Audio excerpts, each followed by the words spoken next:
Assalamualaikum warahmatullahi wabarakatuh.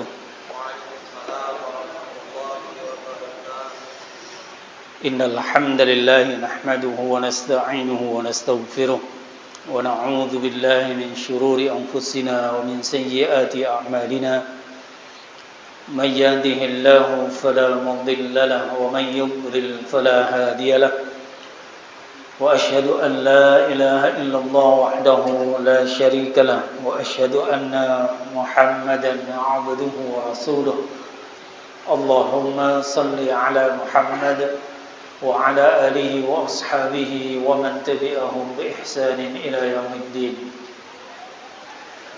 يا أيها الذين آمنوا اتقوا الله حق تقاته ولا تموتن إلا وأنتم مسلمون يا أيها الناس اتقوا ربكم الذي خلقكم من نفس واحدة وخلق منها زوجها وبث منهما رجالا كثيرا ونساء واتقوا الله الذي تساءلون به والأرحام إن الله كان عليكم رقيبا يا أيها الذين آمنوا اتقوا الله وقولوا قولا سديدا يصلح لكم أعمالكم ويغفر لكم ذنوبكم ومن يطع الله ورسوله فقد فاز فوزا عظيما أما بعد فإن أصدق الحديث كتاب الله وخير الهدي هدي محمد صلى الله عليه وسلم وشر الأمور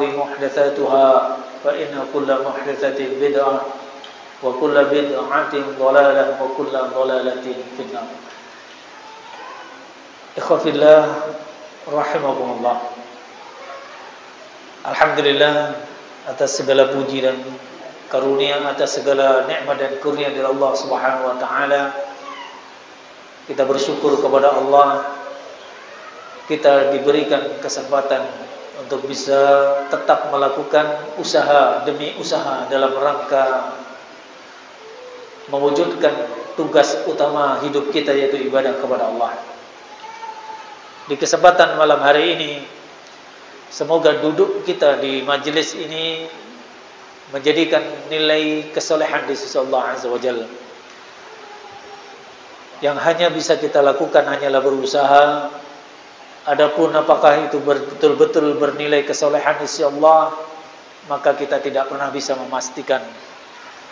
Maka hendaknya setiap diri ini selalu berusaha mencari sebab-sebab yang bisa mendekatkan kepada penerimaan amalan kita di sisi Allah, dan juga berusaha menghindari, menjauhi sebab-sebab yang bisa merusak dan bahkan membatalkan nilai kesolehan dari setiap amalan kita di sisi Allah Azza wa Jalla. Ikhwafillah rahimakumullah. Kita melanjutkan membacakan faidah demi faidah yang ada di dalam surah Yasin. Dan di kesempatan malam hari ini kita masuk di ayat yang ke-70. Ayat ke-70 dari surah Yasin. Yang mana sebelumnya di ayat ke-69, sebagaimana sudah kita sampaikan sekian banyak dari faedah yang disampaikan oleh muallif di dalam tafsir ini. Allah Subhanahu wa taala berfirman di ayat 69, "Wa ma 'allamnahu syi'ra wa ma yanbaghi lahu in huwa illa dzikrun wa Qur'anun mubin." Dan kami, kata Allah, tidaklah mengajarkan kepadanya, yaitu kepada Nabi Muhammad sallallahu alaihi wasallam, syair. Tidak mengajarkan syair kepada Nabi Muhammad sallallahu alaihi wasallam. Dan perbuatan membuat syair atau bersyair itu bagi Rasulullah sallallahu alaihi wasallam tidak pantas, tidak layak. Adapun Al-Qur'an semata-mata itu hanyalah pelajaran serta kitab yang dengan itu memberikan penjelasan dan penerangan kepada umat manusia. Maka di dalam ayat ini, ayat ikhwah rahimanallahu wa iyyakum, dijelaskan dengan sebuah penegasan bahwa apa yang datang melalui Nabi Muhammad sallallahu alaihi wasallam itu semata-mata adalah wahyu dari Allah Subhanahu wa taala. Bukan karya secara pribadi dari Rasulullah sallallahu alaihi wasallam. Bahkan bagi Rasulullah sallallahu alaihi wasallam tidak pantas, tidak selayaknya untuk bersyair. Di satu sisi yang dimaksudkan tidak pantas untuk bersyair itu adalah karena beliau memang tak punya kemampuan. Beliau adalah sosok manusia yang ketika diutusnya sebagai atau ditunjuknya sebagai utusan Allah dalam kondisi yang tidak mengerti tentang bahasa, yang tidak memahami apalagi tentang berbagai macam syair, sehingga bagi beliau memang tidak punya kemampuan untuk membuat syair itu. Yang kedua adalah bahwasanya tidak layak bagi beliau untuk bersyair, menunjukkan perbuatan membuat syair. Bagi beliau sebagai seorang utusan Allah itu adalah satu hal yang justru akan menjatuhkan nilai kemuliaan dan kehormatannya, bertentangan dengan misi menyampaikan risalah ilahiyah. Maka kesimpulannya, dan ini dikuatkan, bahwasanya tidak mungkin dan sangat tidak pantas dan tidak akan pernah terjadi Nabi sallallahu alaihi wasallam itu bersyair, sehingga apapun yang datang dari Rasulullah sallallahu alaihi wasallam itu hanyalah semata-mata wahyu yang diturunkan dari Allah Subhanahu wa taala. Wa ma yantiqu 'anil hawa in huwa illa wahyu yuha. Dan tidaklah yang diucapkan oleh beliau sallallahu alaihi wasallam itu dari hawa nafsunya. Semata-mata yang keluar dari lisan beliau adalah wahyu yang diwahyukan oleh Allah Subhanahu wa taala kepada beliau. Ayyuhal ikhwah rahimani Allah wa iyyakum. Sekaligus memberikan penjelasan kepada kita bahwa di dalam Al-Qur'an itu sudah sedemikian gamblangnya. Ketika diungkapkan in huwa illa dzikrun wa Qur'anun mubin, maka sesungguhnya di dalam Al-Qur'an itu adalah peringatan yang menjelaskan di dalamnya berbagai bentuk penjelasan yang sangat gamblang. Sebagian dikuatkan juga di dalam Al-Quran di awal surah Al-Baqarah. Allah menegaskan dzalikal kitabu la raiba fihi hudal lil muttaqin. Inilah Al-Quran yang tidak ada di dalamnya keraguan sedikit pun dan menjadi petunjuk bagi orang-orang yang bertakwa. Maka siapa saja yang dia menggunakan Al-Quran sebagai petunjuk, maka dia akan mendapatkan bagaimana dia akan meniti jalan dalam jalan yang lurus, jalan-jalan yang benar yang akan menyampaikan kepada keselamatan serta kemuliaan dan diselamatkan dari kesesatan dan kehinaan.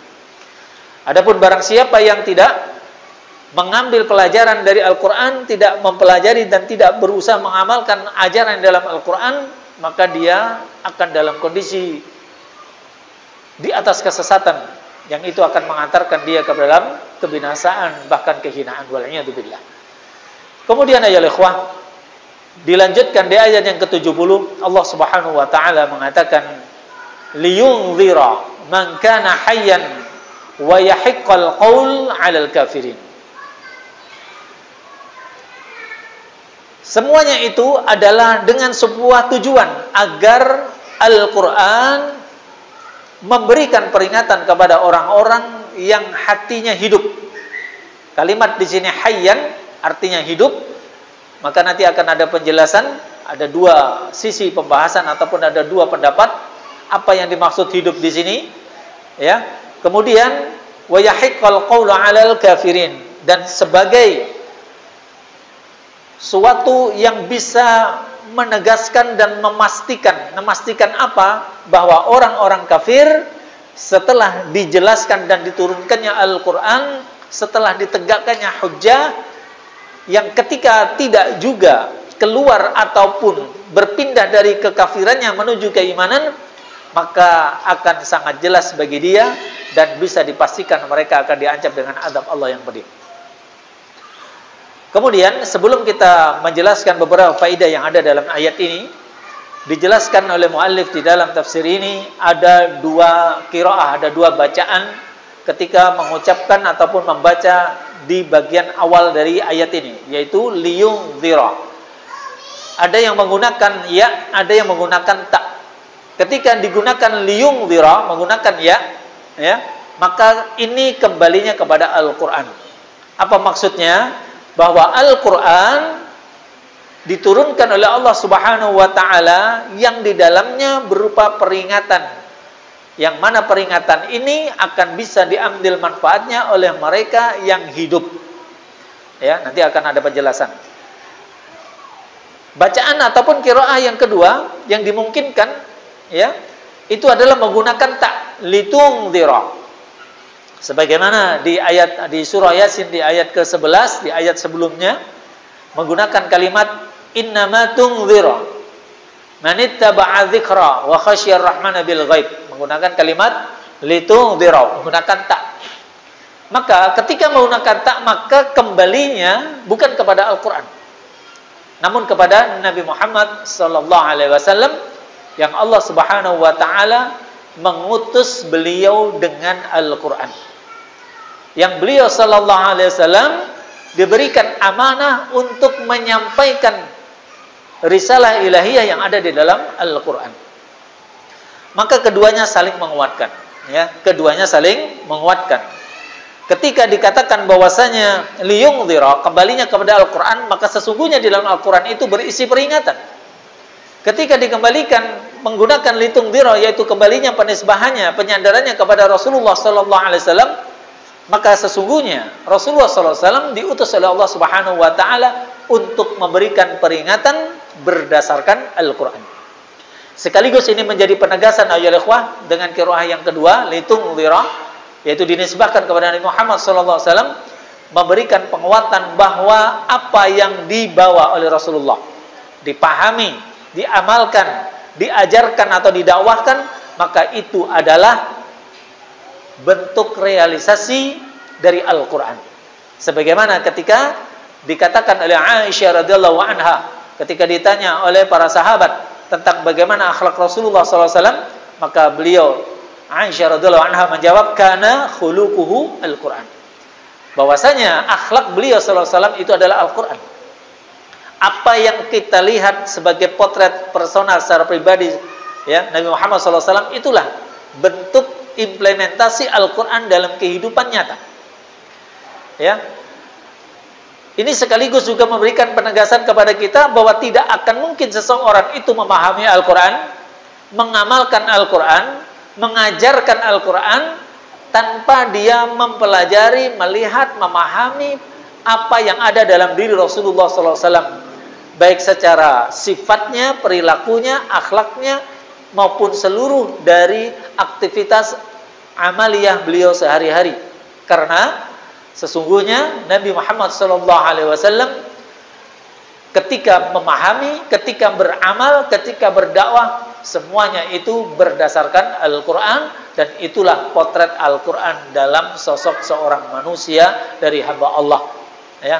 Dan tidak ada yang akan bisa menandingi, bahkan tak akan mampu menyamai kesempurnaan Rasulullah SAW, baik dalam pemahaman terhadap Al-Quran, dalam mengamalkan Al-Quran, maupun di dalam mengajarkan, mendakwakan Al-Quran.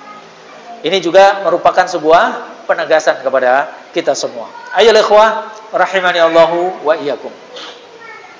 Kemudian kalimat indar di sini, ya, ketika disebutkan dengan kalimat liyungdhira ataupun litungdhira, maka di dalamnya bermaksud adalah bahwa Al-Qur'an dan apa yang diajarkan oleh Rasulullah sallallahu alaihi wasallam di dalamnya mengandung berita, informasi tentang ancaman.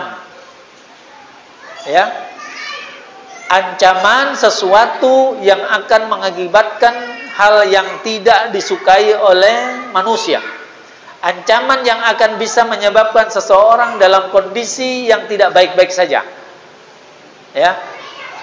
Sekaligus juga menjelaskan di dalamnya adalah siapakah tanda-tanda, sifat-sifat kaum ataupun orang yang diancam tersebut, yang mendapatkan ancaman tersebut. Ya, yang berhak atau pantas untuk diberikan apa yang diancamkan tersebut. Itu di dalam kalimat litungdhira atau liyungdhira. Di dalamnya adalah menjelaskan tentang ancaman dan siapa saja orang-orang yang terancam dengan ancaman tersebut. Ya. Apakah ini menunjukkan bahwasanya Al-Quran dan apa yang datang dari Rasulullah SAW itu hanya berupa indar saja, ancaman saja? Tidak. Penyebutan ini bukan bermaksud untuk menafikan ataupun meniadakan adanya sebaliknya. Apa itu? Yaitu berupa tabsyir atau berupa kabar gembira, bisyarah. Di dalam Al-Quran dan di dalam apa yang diajarkan oleh Rasulullah SAW berdasarkan Al-Quran, di dalamnya juga mengandung yang namanya kabar gembira. Sesuatu yang semua makhluk, khususnya manusia dan jin, menginginkannya, merindukannya, memimpikannya, yang sangat dicintai, disukai, berupa kecukupan dari berbagai kebutuhannya, baik secara material maupun non material. Kabar gembira, ya. Dan juga sekaligus disebutkan di dalam Al-Quran, itu adalah sifat-sifat dari orang-orang satu kaum yang berhak untuk mendapatkan kabar gembira tersebut.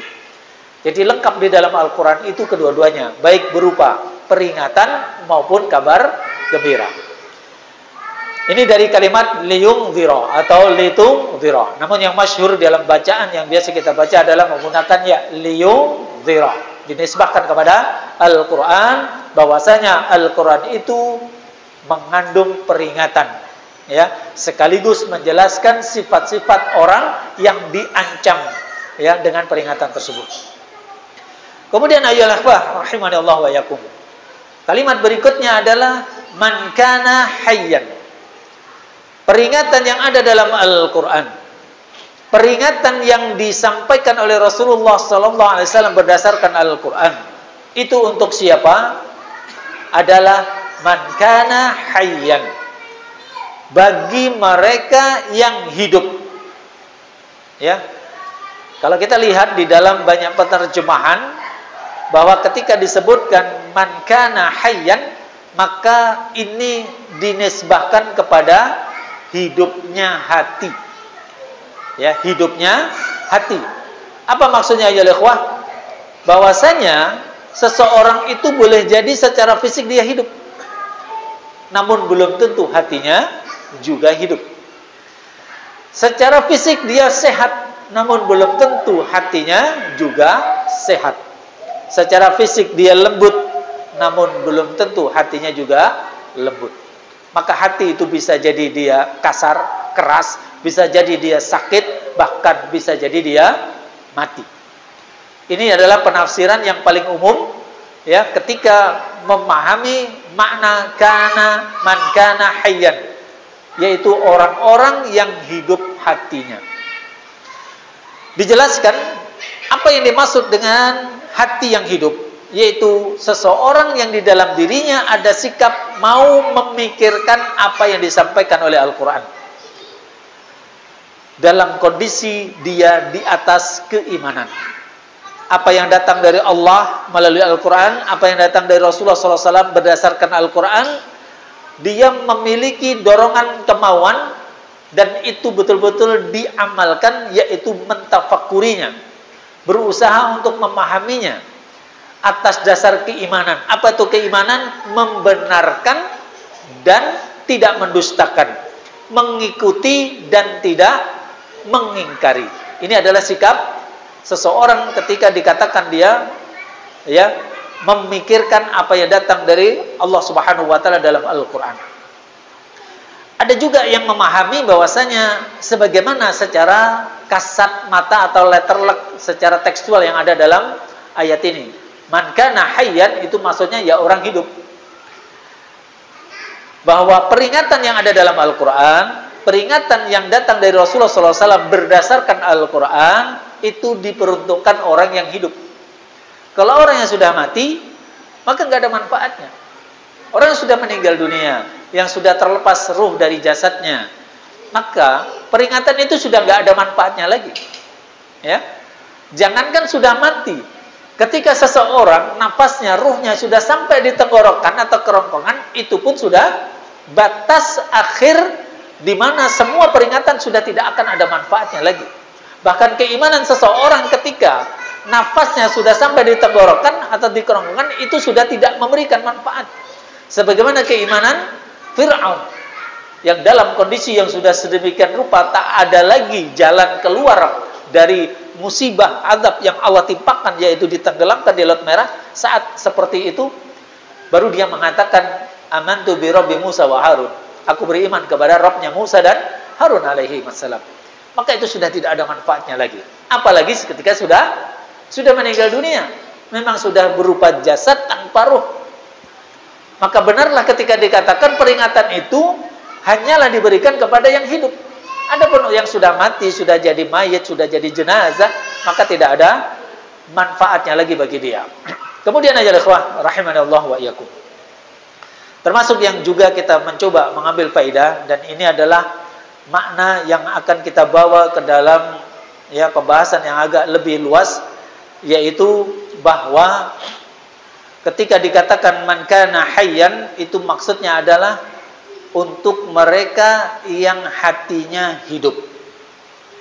Yang jadi pertanyaan ayo ikhwah, apa maksudnya untuk mereka yang hatinya hidup? Yang bisa kita jelaskan di awal, sebelum kita mencoba menjelaskan dari sisi makna hati yang hidup, lawan dari hati yang mati atau hati yang keras, bahwa yang dimaksud dengan man kana hayyan, yang dikaitkan ini litungzira atau liyungzira man kana hayyan, yaitu untuk memberi peringatan kepada mereka yang hidup hatinya. Ini maksudnya adalah yang bisa mengambil manfaat dari peringatan yang ada di dalam Al-Quran dan juga peringatan dari Rasulullah SAW, itu hanyalah mereka yang hatinya hidup. Adapun hati yang mati tidak akan bisa mengambil manfaat. Sebagaimana pepatah, seekor ikan yang sudah mati, kemudian dia dibakar, dipanggang, digoreng, maka dia tidak akan merasakan sakit. Tidak bisa mendapatkan dalam kondisi sakit saat disakiti atau merasakan satu hal yang nyaman ketika diberikan sesuatu yang menyamankan atau berikan kenyamanan. Mau dikasih sesuatu yang menyakiti fisiknya, dia gak merasakan sakit itu. Mau diberikan sesuatu yang membuat nyaman fisiknya, juga dia tidak akan merasakan kenyamanan itu. Hal yang baik gak bisa dia rasakan sebagai kebaikan, hal yang buruk tak bisa dirasakan sebagai keburukan. Kenapa? Karena sudah mati. Yaitu tadi, ikan yang sudah mati atau ayam yang sudah mati, ketika dia dimasak, ketika dia digoreng, ketika dibakar, sudah tidak merasakan rasa sakit itu. Ayo ikhwah rahimani Allah wa iyyakum. Maka ketika seseorang wa'iyadzubillah dalam kondisi hatinya mati, maka saat itu peringatan apapun tidak akan bisa memberikan manfaat. Mau dikasih kabar gembira, nggak ada reaksinya. Dimotivasi, nggak tambah bersemangat. Ditakut-takuti, nggak ada takutnya. Ini ayolah ikhwah, ini adalah satu kondisi ketika seseorang hatinya mati. Maka ini adalah satu kondisi yang membuat seseorang itu terhalang untuk mendapatkan nur atau petunjuk atau cahaya dari Allah Subhanahu wa Ta'ala, sehingga tidak bisa sampai kebenaran itu kepadanya, tidak bisa manfaat diambil olehnya, disebabkan karena kondisi hati yang sudah mati. Ikhwatillah rahimani Allahu wa iyyakum.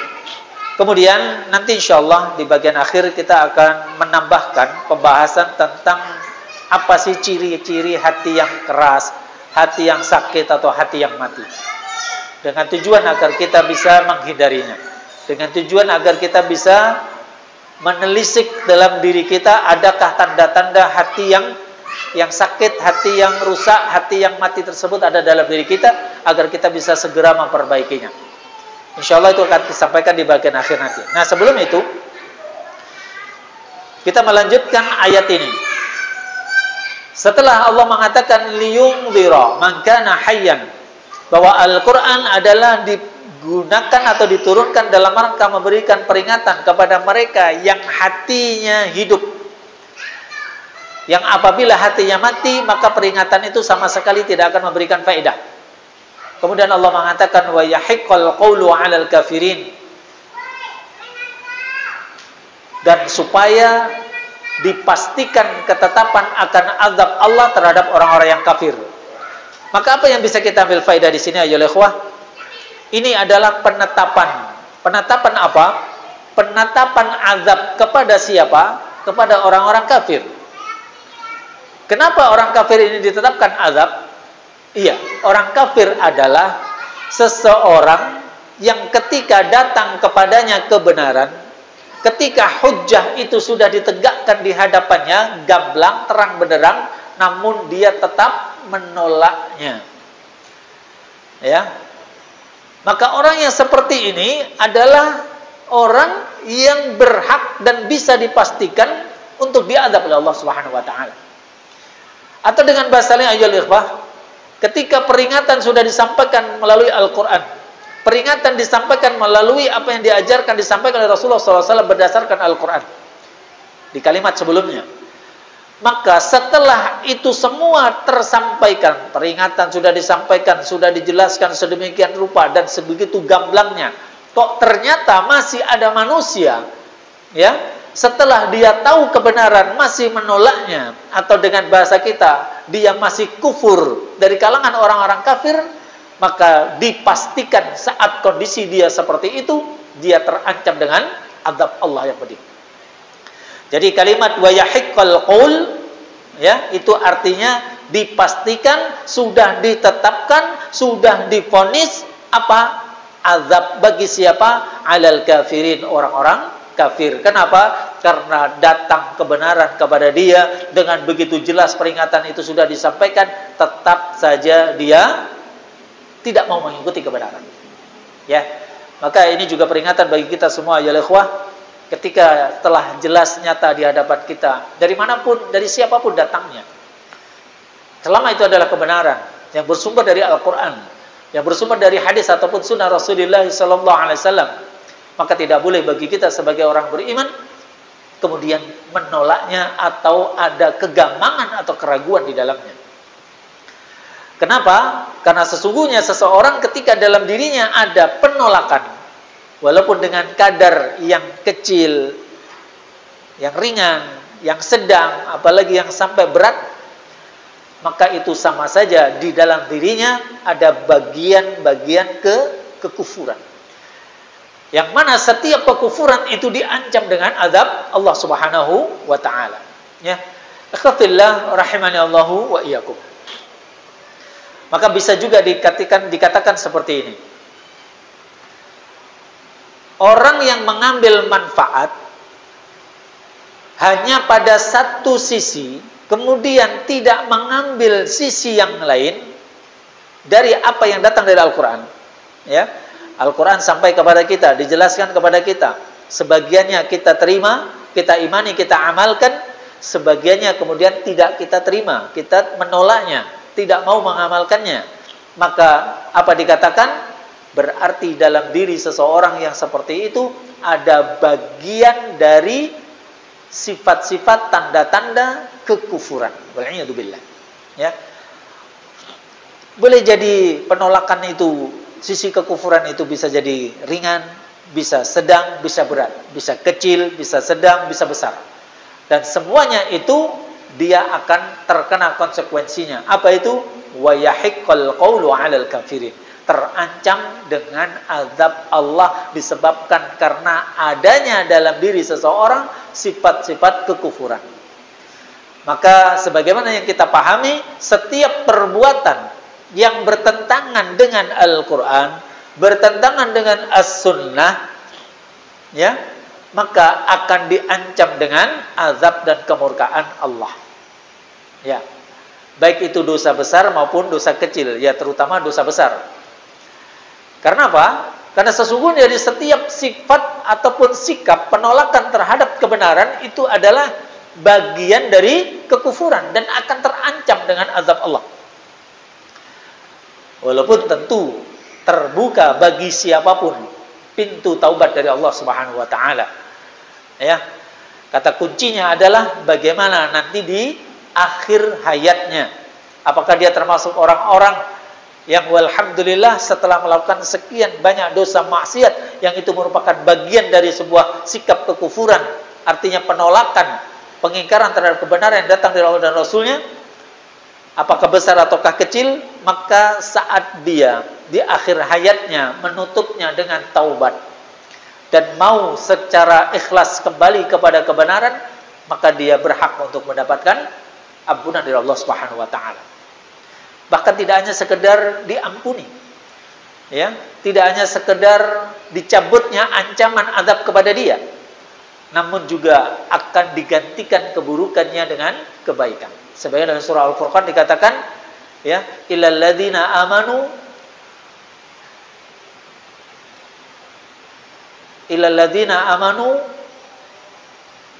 gimana Ustaz? Di dalam surah Al-Furqan, illa man taba wa amana wa amila amalan salihah fa ulaika yubaddilullahu sayyi'atihim hasanat. Setelah Allah menggambarkan tentang dosa-dosa yang mungkin dilakukan oleh seseorang manusia, kemudian diancam dengan azab Allah, bahkan di sebagian ancaman itu dilipat gandakan ancaman azabnya, maka kemudian Allah membuat pengecualian, illa man taba, kecuali orang yang bertaubat, wa amana, kemudian dia beriman, wa amila amalan salihah, kemudian dia beramal dengan amal kesalehan. Kemudian apa dikatakan? Orang yang bertaubat dalam keadaan beriman, kemudian mengganti keburukan atau maksiat itu dengan amal kesalehan, fa ulaika yubaddilullahu sayyi'atihim hasanat. Maka orang-orang yang seperti itu, dia akan digantikan keburukannya dengan kebaikan. Kapan itu? Ketika seseorang yang terlanjur melakukan perbuatan dosa maksiat yang itu menjadi bagian dari sifat-sifat kekufuran, dia bertaubat kepada Allah dengan taubatan nasuha, dalam kondisi di atas keimanan, kemudian dia realisasikan keimanan itu dalam bentuk amal kesolehan. Maka tidak hanya sekedar tercabutnya ancaman azab, namun juga diganti yang buruk tadi dengan kebaikan bagi mereka yang bertaubat. Namun yang kita ingin ambil faedah ya ikhwah, bahwa setiap maksiat, sekali lagi, setiap maksiat, apa itu maksiat? Maksiat itu adalah ketika diperintah gak dikerjakan. Apa itu maksiat? Ketika dilarang malah dilanggar. Itu maksiat. Dalam konteks apapun, ya, dalam kondisi besar kecil, ya, dari amalan-amalan tersebut, maka itu adalah salah satu bagian dari sifat-sifat kekufuran yang di dalamnya sekaligus ada ancaman apa? Azab dari Allah Subhanahu wa taala. Itu yang bisa kita ambil faidah di antaranya dari kalimat wa yahiqqal qawlu 'alal kafirin. Dan dipastikan, ditetapkan azab bagi siapa? Bagi orang-orang yang kafir. Ya. Maka hendaknya setiap diri tidak pernah meremehkan dari setiap perbuatan maksiat. Jangan sampai kemudian karena kita menganggap ringan, menganggap kecil, apalagi menganggap nggak ada yang tahu saja, akhirnya berani bahkan mengulang lagi, ya, berketerusan melakukan maksiat. Karena sesungguhnya setiap perbuatan maksiat terancam dengan azab, karena itu adalah bagian dari sifat kekufuran. Ikhwafillah rahimanallahu wa iyyakum. Kemudian secara umum di sini disebutkan beberapa faedah. Kalau tadi kita mencoba menjelaskannya, kemudian faedah ini diringkas di bagian akhir dari pembahasan. Yang pertama, ya ikhwah, salah satu manfaat dari ayat mulia yang ada di ayat ke-70 dari surah Yasin, bahwasanya Al-Qur'an tidak akan bisa diambil manfaatnya, tidak akan ada memberikan faedah kecuali kepada orang yang hidup hatinya. Ya, kecuali kepada orang yang hidup hatinya. Ya. Manfaat yang lain atau faedah yang lain dari ayat ini yang berikutnya adalah bahwa orang yang mati hatinya, ini kebalikan. Kalau yang pertama tadi adalah faedah dari Al-Qur'an hanya bisa diambil oleh orang yang hidup hatinya. Yang kedua, bahwa orang yang hatinya mati, wal'iyadzubillah, tidak akan pernah bisa mengambil manfaat ataupun faedah dari Al-Quran. Bagaimanapun Al-Quran itu dia dapatkan, dia dengar, dia baca, ataupun disampaikan oleh siapapun kepadanya. Ketika dalam hatinya sudah mati, maka tidak akan memberikan faedah. Ya, ibaratnya yaitu tadi, seekor ikan yang sudah mati takkan bisa merasakan baik itu hal yang baik baginya maupun yang buruk. Bahkan ketika digoreng, dibakar pun sudah tak bisa merasakan apapun. Kenapa? Karena sudah mati. Kemudian yang ketiga faedah yang disebutkan di sini ayolah ikhwah, bahwasanya Al-Qur'an merupakan hujjah atas orang-orang kafir. Yaitu dengan kalimat wa yahiqqal qawlu 'alal kafirin. Supaya ditetapkan kepastian azab bagi orang-orang kafir. Kenapa? Karena tidak akan mungkin ya azab itu ditetapkan kepada seseorang atau satu kaum kecuali setelah ditegakkan hujjah atas mereka. Makanya orang yang melakukan kesalahan ya, menyimpang dari Al-Qur'an dan As-Sunnah dalam kondisi dia jahil, maka dia tidak teranggap sebagai perbuatan maksiat. Orang puasa di bulan Ramadan dilarang, bahkan ancamannya sangat keras, orang yang berbuka di siang hari sebelum waktunya.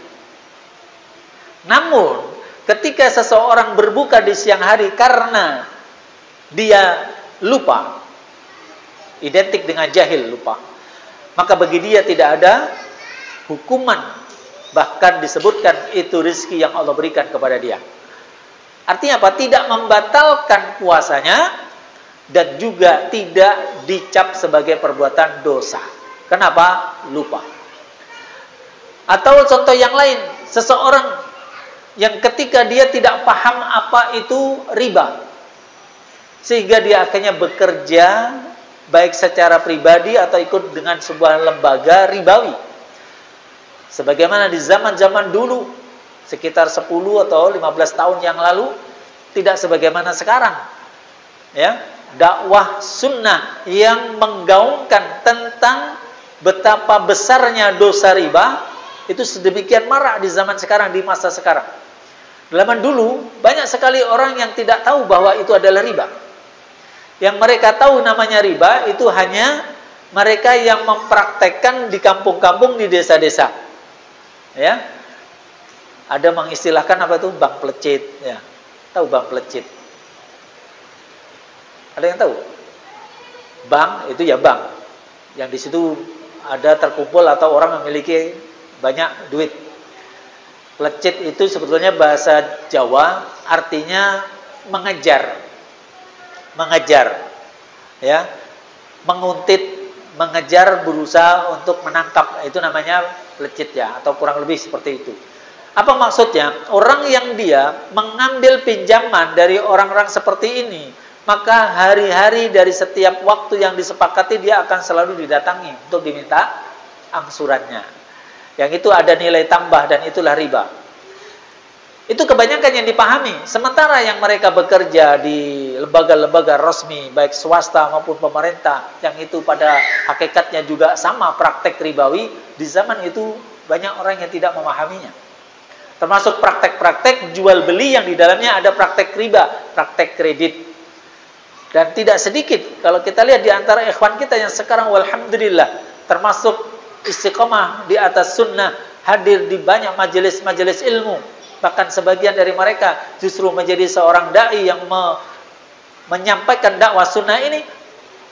Tidak sedikit di antara mereka yang punya latar belakang dulunya bergelut di bidang itu. Pertanyaannya, apakah saat mereka melakukan itu dalam kondisi belum paham bahwa itu adalah riba sebagaimana yang dilarang dalam syariat Islam, apakah dia terhukumi sebagai pelaku dosa? Tentu tidak. Kenapa? Belum tegak dalam dirinya hujjah. Dia belum paham, dia belum tahu. Ya, maka yang seperti ini ayolah ikhwah belum dihukumi sebagai perbuatan kemaksiatan.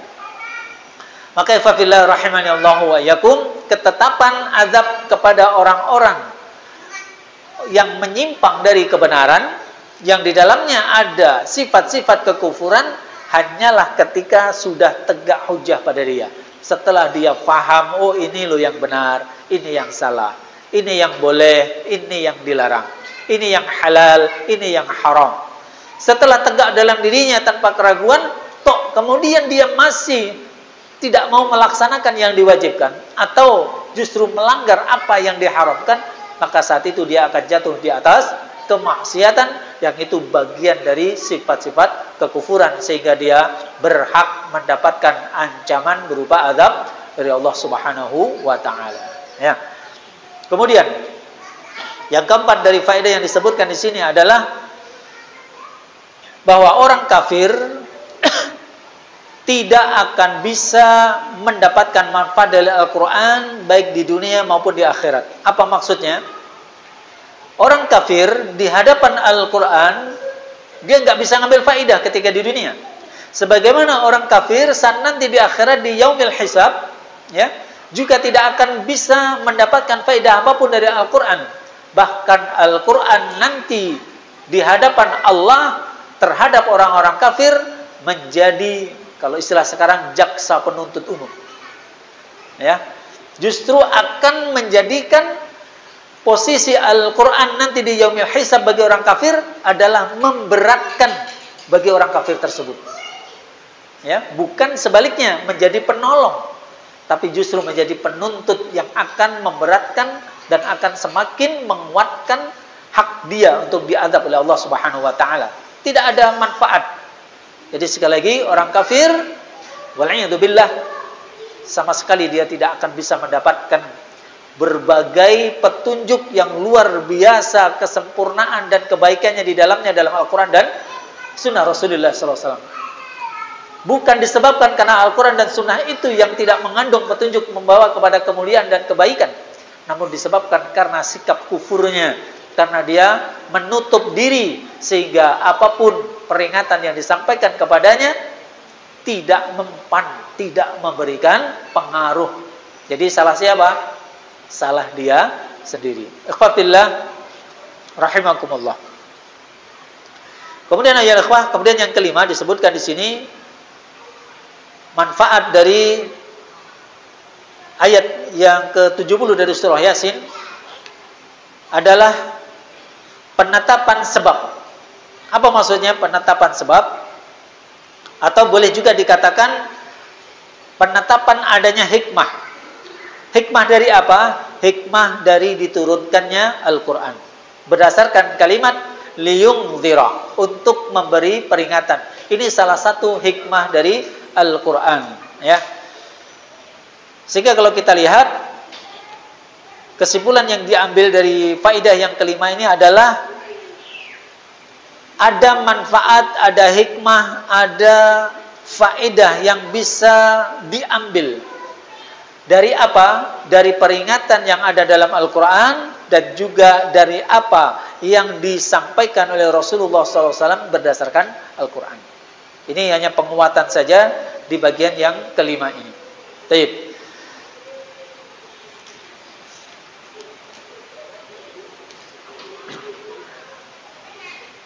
Ayat 70 di surah Yasin yang sebagaimana sudah kita bacakan dan kita mengambil faedah di dalamnya berdasarkan apa yang dijelaskan di dalam kitab ini juga bisa kita ambil beberapa ungkapan ataupun kalimat yang mirip. Misalkan di surah Qaf ayat 37. Allah Subhanahu wa taala mengatakan inna fi dzalika ladzikra liman kana lahu qalbun aw alqa sam'a wa huwa syahid. Ya. Di surah Qaf ini sebelumnya itu menceritakan tentang kondisi orang-orang terdahulu sebelum zaman Rasulullah SAW yang mereka dalam kondisi tidak beriman atau melakukan bentuk-bentuk pengingkaran sehingga mereka diadab oleh Allah atau ditimpakan, ya, adab kepada mereka, musibah kepada mereka disebabkan karena penyimpangannya dari kebenaran. Maka kemudian dikatakan di ayat ke-37 dari surah Qaf, inna fi dzalika, maka sesungguhnya di dalam kisah tersebut la dzikra, ada benar-benar ada peringatan.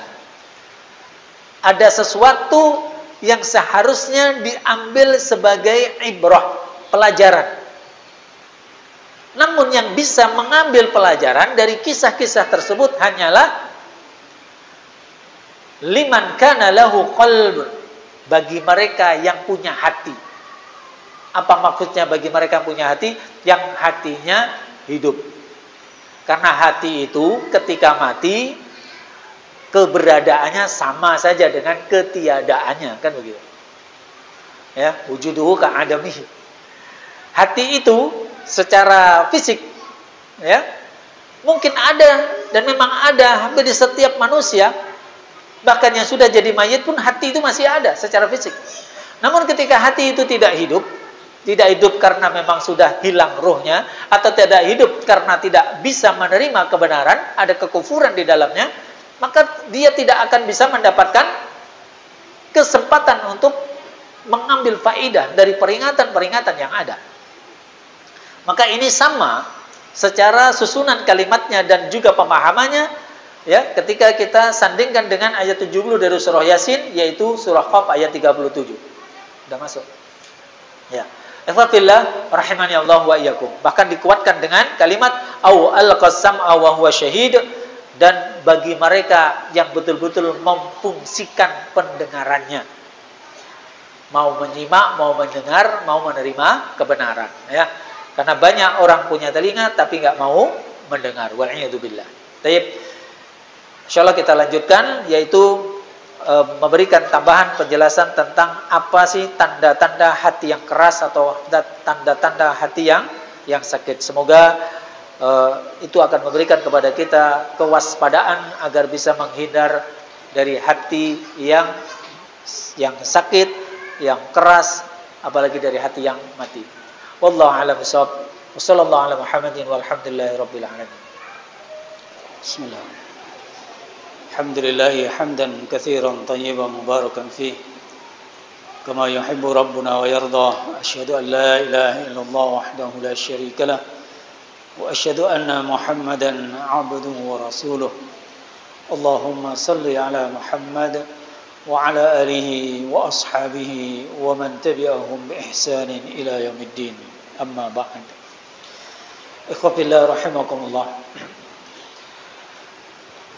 Secara ringkas bisa kami berikan penguatan terkait dengan ayat ke-70 ketika Allah Subhanahu wa taala berfirman liyundhira man kana hayyan wa yahiqqal qawlu 'alal kafirin,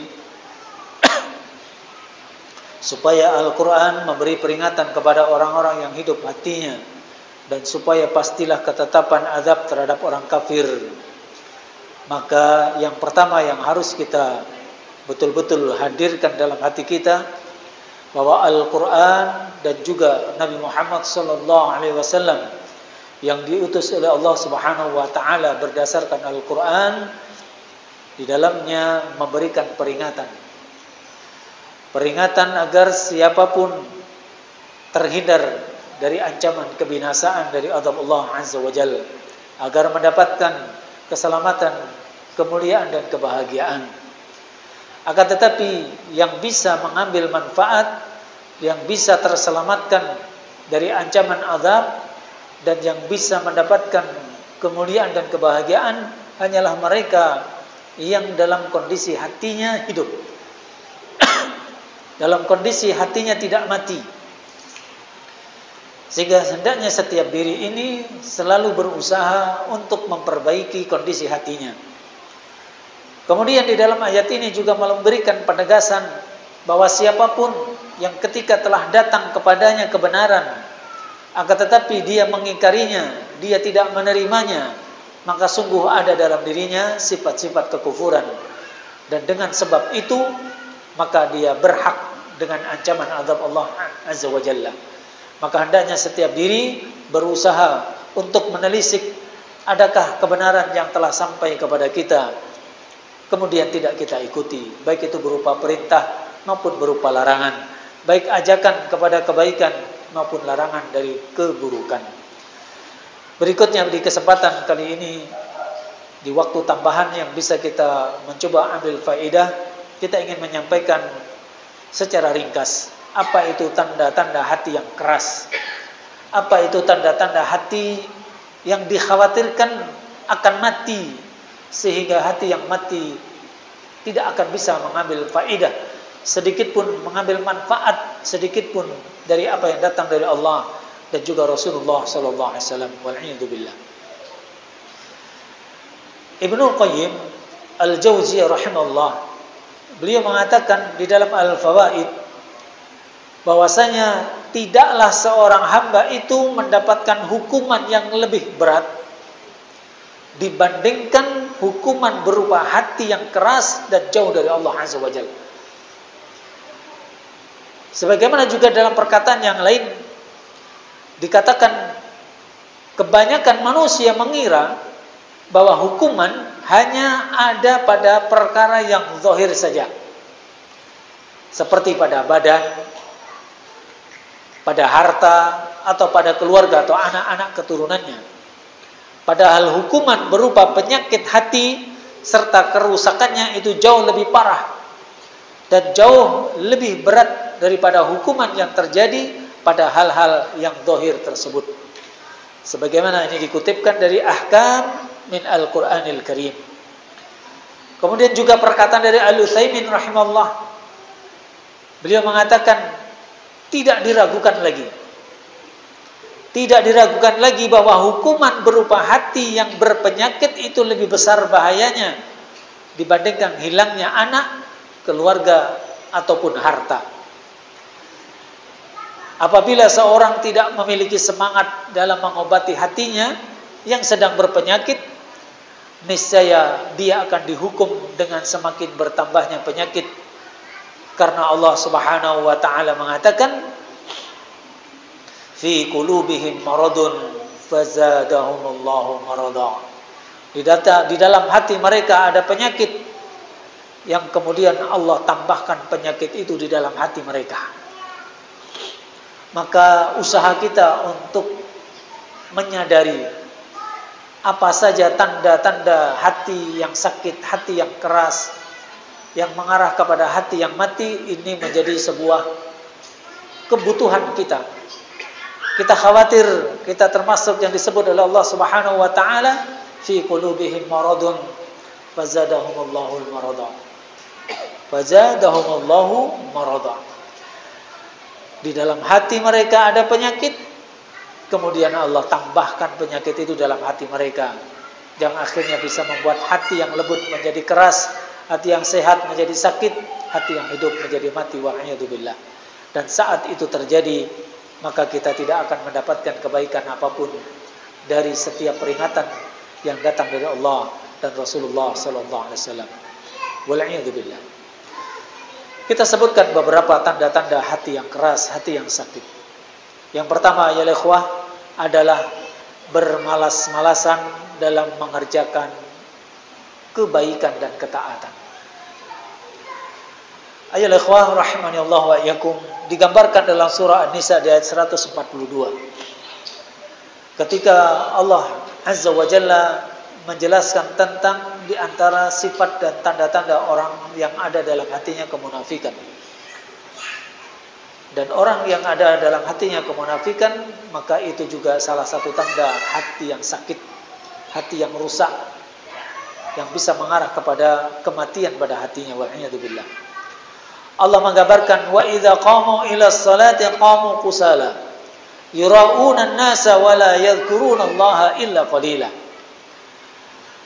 Mereka adalah yang ketika berdiri untuk mengerjakan sholat, mereka berdiri dalam kondisi malas, rasa berat hati. Dan salah satu tanda ya, seseorang itu mengerjakan sholat dengan bermalas-malasan, itu adalah ketika dia menunda-nunda dari waktu yang sudah masuk untuk mengerjakan sholat. Dan ini berlaku tidak hanya bagi laki-laki, namun juga bagi para wanita. Walhamdulillah, mereka dari kalangan laki-laki yang sudah dibiasakan, walhamdulillah, untuk sholat berjamaah di masjid, maka saat dia berusaha istiqamah dengan sholat berjamaah di masjid, insya Allah dia akan menjaga waktu sholatnya di awal waktunya. Menjaga sholatnya di awal waktunya. Namun bagi wanita yang memang dalam syariat kita, sebagaimana kita pahami bahwa salat wanita di rumahnya lebih utama daripada salatnya di masjid, terkadang ya, itu akhirnya menunda-nunda waktu salat. Ketika ibaratnya jam 7 lebih 13 sudah masuk waktu Isya, karena dia tahu waktu Isya itu panjang, bisa sampai di tengah malam. Bahkan ada yang berpendapat sampai sebelum masuk waktu subuh itu masih bisa boleh waktu sholat Isya, walaupun itu adalah waktu-waktu darurah. Maka tidak sedikit di antara wanita menganggap tidak mengapa, oh nanti saja. macam-macam kesibukannya. Mungkin kesibukan terkait pekerjaan yang ada di rumah tangganya, atau terkait dengan kesibukan yang dia bawa dari tempat kerjanya, dibawa pulang, atau kesibukan bersama dengan keluarganya, dengan anaknya, dengan suaminya, atau dengan hartanya yang ada di rumahnya. Mungkin punya hewan piaraan, ataupun berusaha untuk merawat perkakas yang ada di rumahnya. Bahkan waliyadzubillah hanya disibukkan dengan kesia-siaan, sibuk dengan HP-nya, sibuk dengan TV-nya, dan seterusnya. Waliyadzubillah. Maka ketika ini menjadi sebuah kecenderungan yang menjadi kebiasaan arahnya, suka menunda-nunda untuk melaksanakan waktu salat sementara waktu sudah masuk, maka ini dikhawatirkan termasuk kategori orang-orang yang dalam dirinya ada kemunafikan. Bahkan kalau kita lihat di dalam surah yang lain, ketika Allah mengatakan wailul lil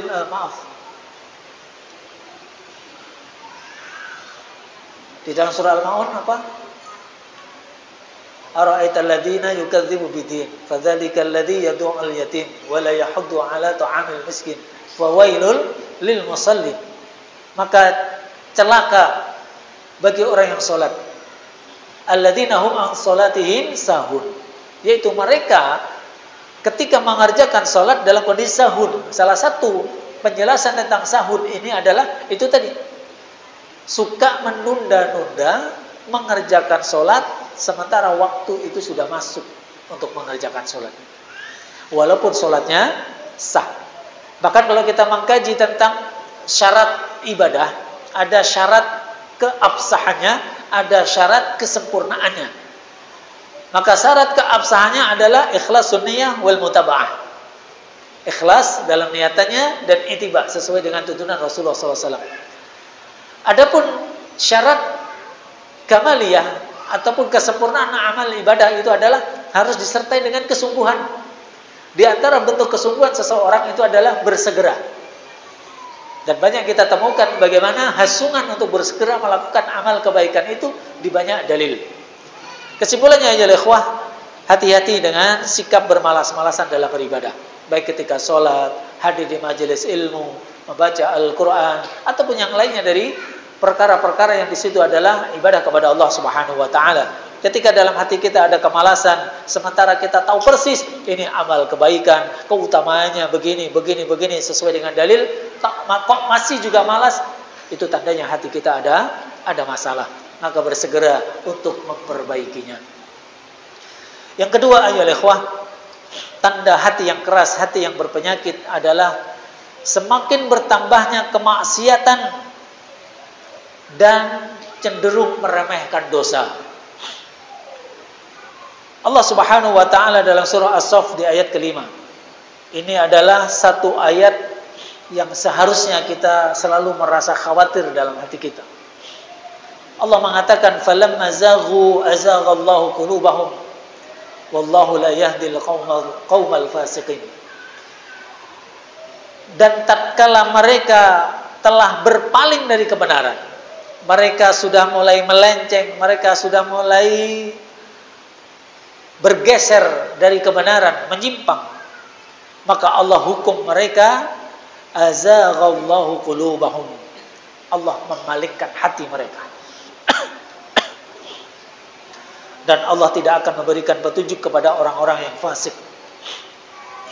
Apa ini artinya ya ikhwah? Orang yang ketika menyimpang, dan salah satu bentuk penyimpangan itu adalah ketika perintah Allah tidak dikerjakan atau larangan Allah justru dilanggar. Itu tanda-tanda seseorang sudah mengarah kepada penyimpangan. Ketika seseorang melakukan penyimpangan dosa atau maksiat, walaupun mungkin orang mengatakan itu dosa kecil, kemudian dia cenderung mengulanginya lagi sampai pada satu kondisi dalam dirinya meremehkannya. Salah satu indikator meremehkan itu apa? Mengulang lagi. Maka ini dikhawatirkan kita akan dihukum oleh Allah sebagaimana dalam surah As-Saff ayat 5 ini.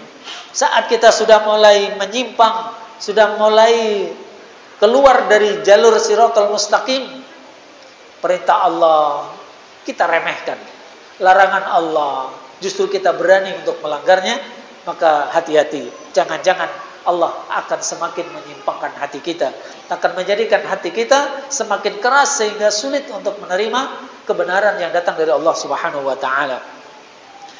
Sehingga di dalam Taisir Al-Latifil Mannan, Syekh Abdurrahman As-Sa'di rahimahullah, beliau mengatakan, kapan saja engkau melihat hati cenderung kepada maksiat, justru semakin gampang atau cepat tunduk mengikuti kepada maksiat tersebut, maka itu pertanda hati sedang sakit. Dan kita semuanya pernah mengalami masa-masa seperti itu. Di dalam hari-hari yang kita lewati, dalam minggu-minggu yang pernah kita lalui, atau bulan-bulan yang pernah kita alami, kita pernah merasakan kondisi seperti itu. Diajak melakukan ketaatan, malas, berat, cenderungnya justru ketika kepada kemaksiatan. Maka saat seperti itu hati-hati. Itu ibaratnya sudah ada lampu kuning, hati-hati. Ada warning di sana, ada peringatan di sana. Maka seseorang yang senantiasa menelisik hatinya, menyempatkan untuk melakukan introspeksi diri, muhasabah, menyempatkan di waktu-waktu senggangnya untuk mencoba merenung apa yang barusan atau yang telah dilakukan, maka dia akan dimudahkan Allah untuk mendeteksi dini ketika ada masalah di dalam hatinya. Termasuk, kok ini malas ya beribadah, kok ini cenderung kayak mudah atau bermudah-mudah melakukan kemaksiatan, maka segeralah beristighfar kepada Allah, mohon pertolongan kepadanya, dan berusaha mencari sebab-sebab untuk mengobatinya. Mencari sebab-sebab untuk mengobatinya. Salah satu adalah saat kita malas beribadah, maka jumpailah di antara saudara kita di kalangan orang-orang soleh. Berkumpul dengan mereka, itu di antara cara untuk menumbuhkan motivasi dan semangat melakukan ibadah. Sebagaimana ketika kita cenderung melakukan maksiat, hindarilah lingkungan yang akan membuat kita gampang terjebak dalam maksiat. Jangan justru mendatanginya. Udah tahu namanya pasar, namanya mall, apalagi keramaian-keramaian yang bercampur baur laki perempuan, bahkan perempuan yang maaf tidak menutup auratnya ada di sana. Jangan pula kita seperti pepatah, ya, kutuk marani sunduk. Ini sudah pernah kami contohkan. Anak ayam yang lemah justru mendatangi tongkat ataupun kayu yang itu akan bisa menciderai dia. Udah tahu itu bahaya, kita malah memasukinya. Udah tahu di situ banyak binatang berbisa, kita justru memasuk ke pekarangan itu. Sudah tahu di situ adalah ada lumpur hisap yang bisa membuat seseorang itu tidak selamat ketika terjebak di dalamnya, masih memaksa juga. Udah tahu ini jalanan rusak, memaksa juga lewat jalan itu, padahal ada jalan yang lain yang bagus. Maka itu namanya cari gara-gara. Maka ayo ikhwah, kalau kita ingin menghindari kecondongan hati kepada kemaksiatan, maka hindarilah tempat-tempat yang akan memicu ataupun menjadikan faktor menguatkan kita untuk cenderung kepada maksiat. Sebaliknya, datangilah masjid, majelis taklim, ya, berkumpul dengan kawan-kawan yang seiman, seakidah, semanhaj, maka insyaallah itu akan menghadirkan motivasi untuk bersemangat melakukan ketaatan dan bisa menghindari berbagai kecenderungan kepada kemaksiatan. Kemudian yang ketiga, ya ikhwah, tanda hati yang keras, hati yang sakit adalah ketika hati atau diri ini cenderung sibuk. Sibuk dengan apa? Dengan kepentingan dunia dan lalai terhadap akhirat. Ikhwafillah rahimanallahu wa iyyakum.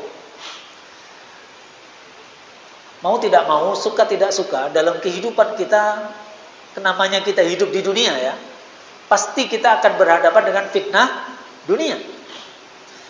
Dan Allah sudah menegaskan di dalam Al-Quran, wa mal hayatud dunya illa mata'ul ghurur. Dalam surah Al-Imran 185. Wa mal hayatud dunya illa mata'ul ghurur. Tidak lain, tidak bukan, dunia ini hanyalah semata-mata kesenangan yang memperdayakan. Fata morgana. Tahu kan fata morgana? Ketika siang terik, di kejauhan itu nampak berkilau air yang jernih, bening, sejuk. yang kita sedang haus begitu sangat menginginkannya. Namun begitu kita mencoba mendekati, hilang. Apakah itu tadi ada kemudian hilang? Bukan. Itu hanya fata morgana. Apa? Semu. Bukan fakta. Itu hanya sebuah tipu daya. Hakikatnya itu tidak ada. Bukan hakikatnya ada kemudian kita dekati hilang. Bukan. Kalau itu hakikatnya ada. Kalau ini memang tidak ada. Itulah dunia. Dunia yang kata orang dan sebagaimana juga yang kita lihat dan kita rasakan sedemikian nikmatnya, sedemikian manisnya, sedemikian membuat kita merasa berbunga-bunga. Sesungguhnya itu fata morgana. Apa maksudnya? Dunia yang seperti ini bagi orang-orang yang tidak bisa menyikapinya dengan benar hanyalah berujung pada kebinasaan. Orang diberi kesehatan fisik yang kuat. Jika tidak digunakan dalam rangka ketaatan kepada Allah, maka fisik yang kuat tidak akan memberikan manfaat. Justru mendatangkan semakin kuatnya azab Allah. Orang itu kalau berbuat maksiat dalam kondisi sehat, itu lebih dahsyat ancaman azabnya daripada orang terjebak maksiat dalam kondisi dia lemah. Kemaksiat yang dilakukan oleh orang yang sehat lebih besar daripada kemaksiatan orang yang lemah. Ibaratnya orang mendolimi orang lain, memukul dia dalam kondisi sehat, pukulannya lebih keras, lebih menyakitkan. Adapun ketika dia lemah dan berniat memukul orang lain, kalaupun memukul, kalaupun sakit, tidak akan terlalu karena sudah lemah. Sebagaimana orang diberikan harta dunia, hanyalah akan memberikan manfaat ketika digunakan dalam rangka ketaatan kepada Allah. Jika tidak, hanya akan berakhir dengan kemurkaan dan azab Allah Azza wa Jalla. Sebagaimana Qarun. Orang punya kekuasaan yang luar biasa. Namun ketika tidak digunakan dalam rangka ketaatan kepada Allah, hanya akan berakhir dengan kebinasaan sebagaimana Fir'aun.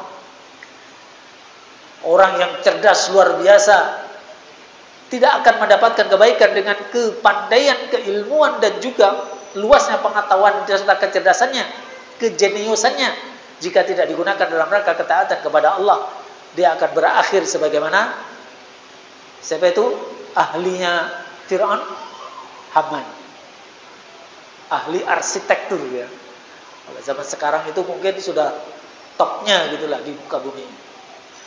Hanya berakhir dengan kemurkaan dan azab Allah Subhanahu wa taala. Kenapa? Itu semuanya adalah dunia, yang itu adalah fata morgana, yang apabila tidak digunakan dalam rangka ketaatan kepada Allah tidak akan memberikan kebaikan. Maka ketika seseorang sibuk dengan dunia dalam waktu bersamaan melupakan akhirat, itu artinya apa? Menjadikan dunia sebagai tujuan. Beda dengan orang sibuk dunia tetapi semuanya digunakan untuk kepentingan akhirat, maka dia tujuannya mana? Akhirat. Kenapa ini harus dijelaskan? Jangan sampai orang akhirnya karena takut sama tipu daya dunia, akhirnya menjadi orang yang gak punya etos kerja. Udahlah segini aja cukup. Udahlah. Ya kalau semuanya begitu kita gak bisa bangun masjid ini. Kalau semuanya begitu kita gak bisa menghadirkan Syekh Abdul Razak Hafizahullah Ta'ala untuk berdakwah di Indonesia. Untuk bikin daurah asatidzah. Dan seterusnya. Yang itu dalam faktanya memang dibutuhkan. Bahkan kalau kita mencoba melihat bagaimana para ulama ya secara hati-hati mendudukkan permasalahan ini, seseorang yang punya kemampuan secara finansial, punya potensi besar, punya kemampuan, ya bagi dia bukan hal yang sulit untuk bisa mengumpulkan harta. Di saat umat Islam membutuhkan harta untuk menopang ibadah dan dakwah serta pendidikan Islam, maka bagi dia orang seperti ini ketika nggak ada yang lain, wajib bagi dia untuk bersungguh-sungguh di dalam mengumpulkan harta. Sama seperti orang yang memiliki keterampilan di bidang kesehatan, seorang dokter atau ahli medis secara umum. Ketika dia dalam kondisi Allah mudahkan, dia punya keenceran otak sehingga mudah memahami ilmu kedokteran, dia punya kesempatan secara finansial, dia juga punya kemampuan secara fisiknya, tidak ada halangan dimudahkan Allah untuk dia menguasai ilmu kedokteran itu. Di waktu bersamaan yang lainnya tidak seperti dia. Di waktu bersamaan masyarakat kaum muslimin membutuhkan keberadaan seorang dokter, maka bagi orang tersebut wajib bagi dia untuk bersungguh-sungguh di bidang kedokterannya. Artinya, ketika kita katakan bahwa dunia itu adalah tipu daya dan ujian bagi manusia, itu apabila tidak digunakan dalam rangka kepentingan akhirat, memang akan berakhir kemurkaan dan azab Allah. Tapi ketika dunia digunakan dalam rangka ketaatan kepada Allah untuk meraih kehidupan setelah kematian, maka justru dunia itulah akan menjadikan keberkahan bagi dirinya. Ya. Jadi bahasa kasarnya apa? Tidak dilarang dalam Islam itu untuk menjadi kaya raya. Boleh mas, suki mas, nggak dilarang. Ya, cuman tidak semua orang diberi kesempatan dan kemudahan oleh Allah untuk dilapangkan hartanya. Dan contoh-contoh yang lain, ya, termasuk orang yang diberikan kekuasaan, diberikan kewenangan, jabatan, seterusnya. Saat Allah sudah berikan itu, tentu dengan cara yang diizinkan atau dengan cara yang halal, sehingga Allah berikan kepada dia kewenangan, power, kekuasaan, kepemimpinan, maka saat itu di dalam dirinya ada kewajiban untuk menggunakan itu dalam rangka kemaslahatan. Bukan terus kemudian udahlah aku gak mau jadi pemimpin, udah turun saja. Justru di posisi itu dia mengambil hikmah. Karena tidaklah seseorang itu mendapatkan kekuasaan kecuali Allah memberikannya. Tidaklah seseorang itu tercabut atau hilang kekuasaannya juga kecuali ketika Allah mencabutnya. Ya.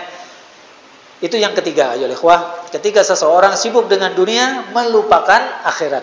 Adapun sibuk dunia dalam rangka untuk menguatkan, ya, dunia, kehidupan setelah kematian atau akhiratnya, maka itu justru kebaikan.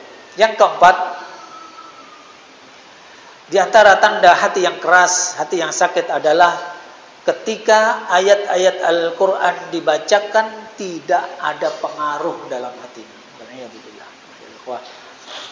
Ya, Allah mengatakan innamal mu'minuna alladzina idza dzukirallahu wajilat qulubuhum wa idza tuliyat 'alaihim ayatuh zadatuhum imanan wa 'ala rabbihim yatawakkalun. Orang yang beriman, apa maksudnya? Orang yang benar keimanannya. Orang yang benar keimanannya adalah di antara tandanya adalah apabila disebut nama Allah gemetar hatinya.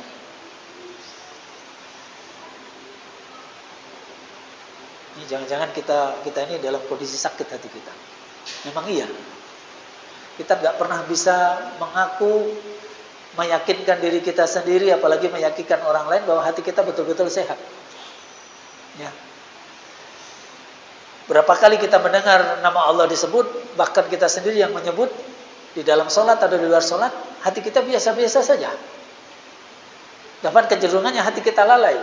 Yang kita ingat bukan Allah, padahal jelas-jelas nama Allah disebut itu.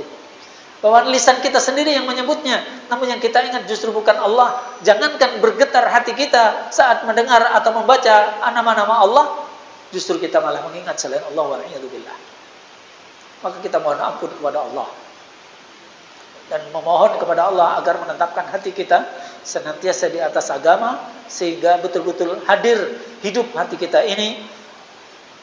Dan tidaklah kita mendengar atau membaca kalimat-kalimat Allah, nama-nama Allah, kecuali Allah hidupkan hati kita dengan bergetarnya.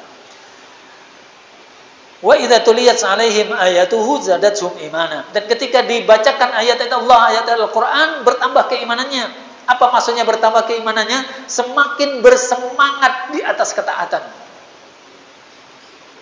Ya. Semakin bersemangat di atas ketaatan. Maka tidak akan mungkin seseorang bisa mengambil manfaat dari peringatan di dalam Al-Quran, dalam ayat-ayat Al-Quran, yang bisa mendorong seseorang untuk semakin taat kepada Allah, semakin kuat keimanannya, kecuali dia memahaminya. Kecuali dia memahami yang ada dalam Al-Quran. Maka di antara juga adab kita di dalam membaca atau mendengar Al-Quran dibaca, itu adalah saat di dalam ayat-ayat Al-Quran yang kita baca, yang kita dengar, menyebutkan tentang rahmat Allah, surganya, maka sisipkan di sana doa. Doa apa? Memohon agar Allah melimpahkan rahmat kepada kita dan memasukkan kita ke dalam surganya. Walaupun dalam salat. Dan ketika kita bertemu dengan ayat-ayat yang menjelaskan tentang kemurkaan Allah, tentang azabnya, tentang nerakanya, maka sisipkan di dalam bacaan kita atau saat kita mendengar Al-Quran itu dibaca, permohonan kepada Allah, perlindungan kepada Allah dari kemurkaan, azab serta nerakanya. Dan ini sekaligus yang akan bisa menghadirkan hati kita, karena tidak akan mungkin seseorang melakukan itu kecuali dia mentadaburi itu Al-Quran. Dan tidak akan terjadi pada orang yang ketika Al-Quran didengar atau ketika dia sendiri sedang membaca, lewat begitu saja, hatinya tidak hadir. Ya, seperti ketika kita misalkan membaca surah Al-Kahfi, itu kan sering kita baca setiap hari Jumat. Di ayat ke-49 dan seterusnya. Yang digambarkan bagaimana nanti manusia itu akan dikumpulkan oleh Allah Subhanahu wa taala. Dan tidak ada satupun dari manusia yang pernah diciptakan yang tertinggal. Semuanya dikumpulkan oleh Allah Subhanahu wa taala dan semuanya bergerak menuju Allah Subhanahu wa taala dalam kondisi sebagaimana awal dia diciptakan oleh Allah Subhanahu wa taala, dalam kondisi tidak beralas kaki, dalam kondisi belum bersunat. Kemudian saat itu dihamparkan di hadapan mereka, di hadapan kita, catatan amal. Yang di dalam catatan amal itu tidak ada yang terlewat sedikit pun, yang kecilnya apalagi yang besarnya. Semuanya tercatat, yang kita sudah lupa pun tercatat di sana.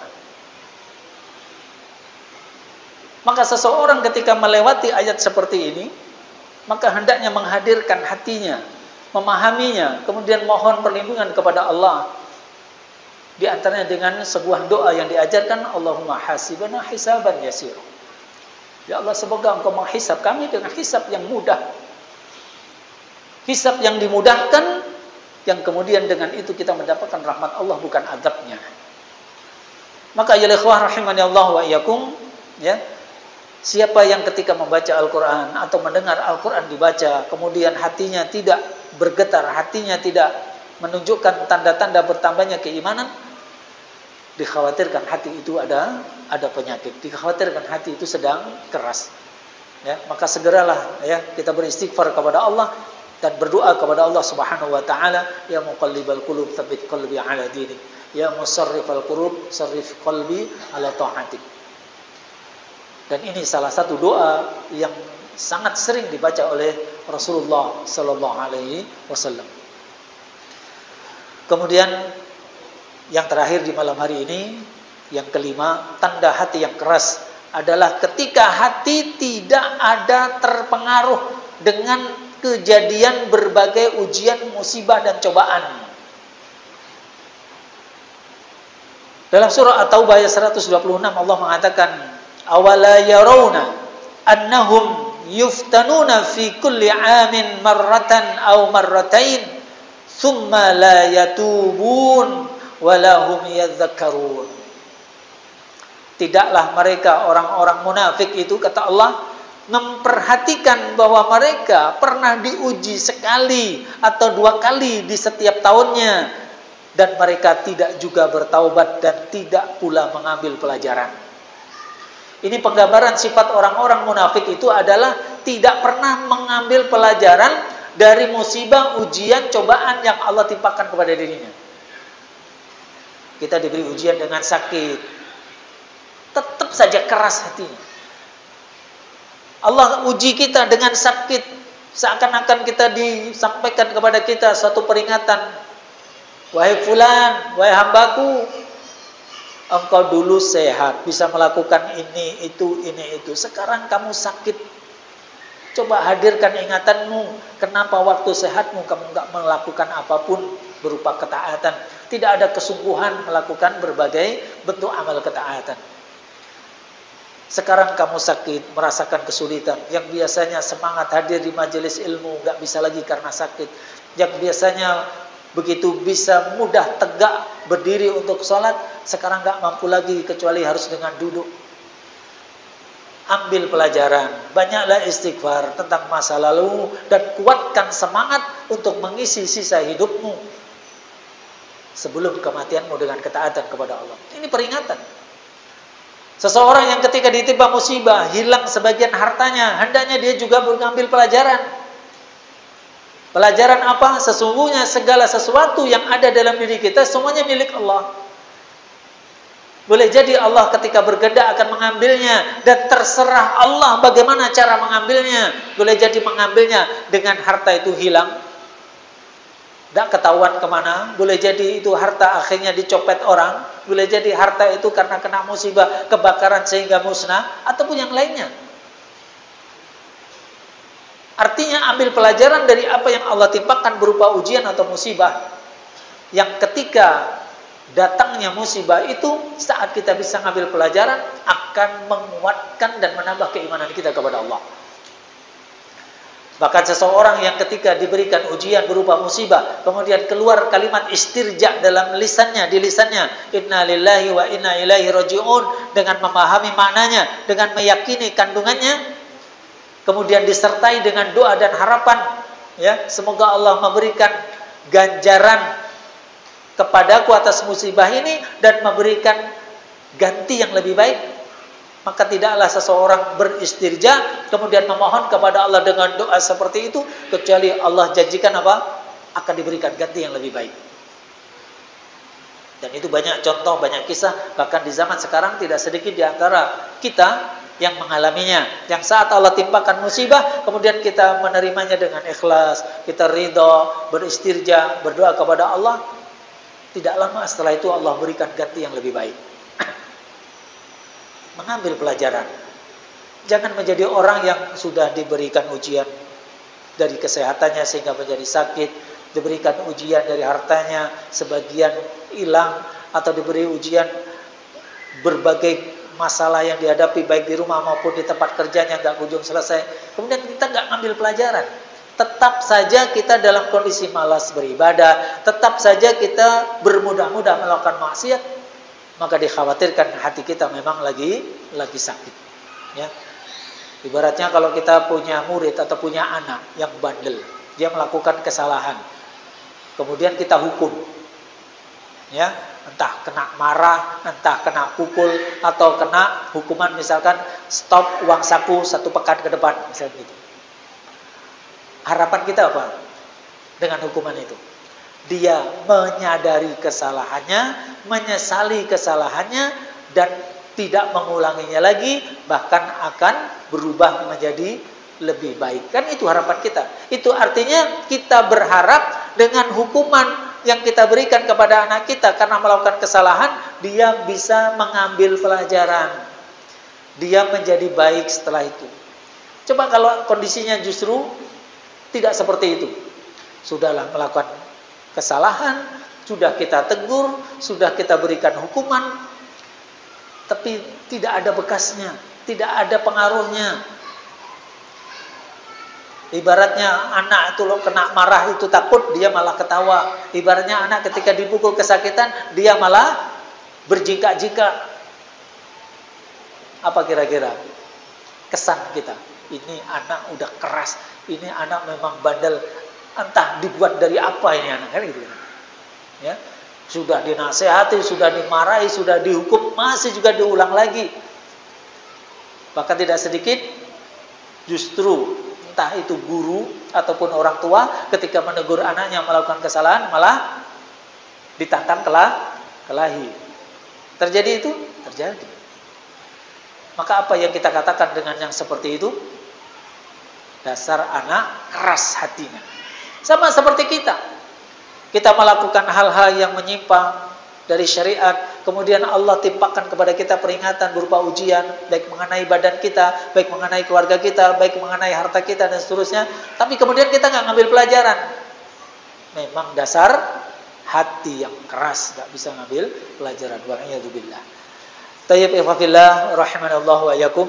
Itu 5 di antara tanda-tanda hati yang sakit, ya, yang kalau kita ingin mengkajinya lebih dalam, banyak juga yang lainnya yang kita bisa berhati-hati saat kita mengetahui apa sih indikator atau tanda-tanda hati yang sakit, hati yang keras.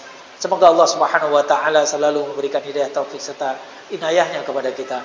Selalu menghidupkan hati kita, menyehatkan hati kita, melembutkan hati kita, dan semoga kita termasuk hamba Allah yang senantiasa bisa mengambil pelajaran, mengambil faedah dan manfaat dari setiap peringatan yang datang dari Allah dan juga dari Rasulullah sallallahu alaihi wasallam. Amin ya rabbal alamin. Itu saja yang bisa kami sampaikan. Mohon maaf atas salah dan khilaf. Aqulu qouli hadza wa astaghfirullah li wa lakum. Subhanakallahumma wa bihamdika asyhadu an la ilaha illa anta astaghfiruka wa atubu ilaik. Wassalamualaikum warahmatullahi wabarakatuh.